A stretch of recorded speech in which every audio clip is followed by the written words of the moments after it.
코로나19의 확산세가 지속하자 방역당국은 수도권에서 2단계를 유지하되 감염 위험이 큰 일부 시설에 대한 조치를 강화하기로 했습니다. 내일부터는 헬스장에서 에어로빅이나 줌바 같은 격렬한 운동은 해서는 안 되고 사우나 등 한증막 시설 운영도 중단됩니다. 네, 취재기자 연결해서 자세히 알아보겠습니다. 정윤호 기자. 네, 서울 상암동 지하에 있는 한 헬스장에 나와 있습니다. 네.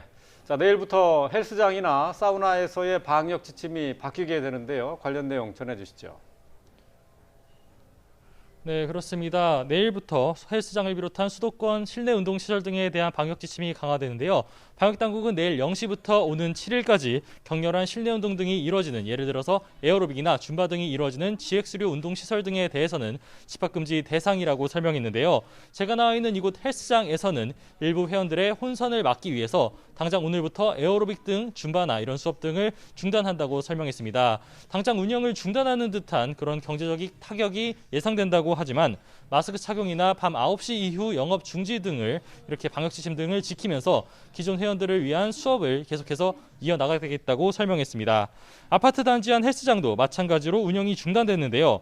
아파트 공동주택 단지 안 헬스장과 사우나, 카페, 독서실 등 복합 편의시설 등도 당분간 문을 닫게 됐습니다.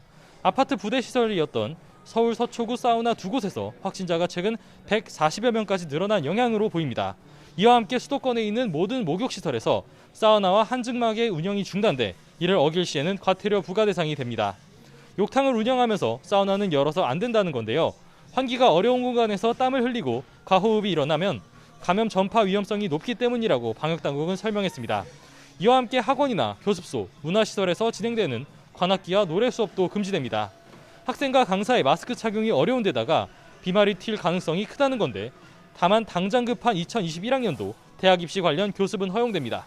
이와 함께 최근 젊은 층 중심의 감염 확산을 막기 위해 호텔 등 숙박시설이나 파티룸이 주관하는 연말연시 행사나 파티 등도 모두 금지했는데요. 중대본은 개인이 호텔이나 게스트하우스에서 모임을 열 경우에 대해선 단속 권한이 없지만 시민들의 자발적인 협조를 거듭 요청하면서 추가적인 방역 대책을 부처 간 합의를 통해 검토하고 있다고 설명했습니다. 지금까지 서울 상암동에 있는 한 헬스장에서 YTN 정현우입니다.